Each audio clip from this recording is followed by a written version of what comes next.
Takot ka sa utang? Ako din anak, pinagdaanan ko yan. Utang sa suppliers, bank loans, loans against my insurance policy, SSS loans, at napakaraming mga utang sa family and friends. Ang hindi ko lang talaga pinatulan ay ang loan sa credit cards dahil alam ko na napakalaki ng interest at penalty doon. Dumating din ako sa time na nagtanong ako, paano ko ba ito mababayaran lahat? Kahit na ibenta ko ang lahat ng assets namin, kulang pa rin. Madali para sa isang business owner na mahulog sa kumunoy ng utang. Kaya it's important to manage your debt as soon as possible.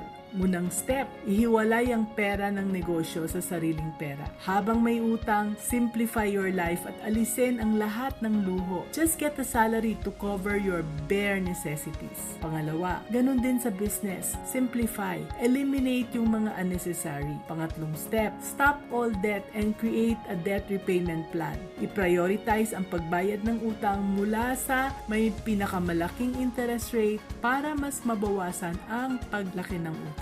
And most importantly, mag-focus sa pagpapataas ng iyong sales or income and improving your cash flow. Take control of your debt, ASAP, and be a business-minded Pinoy.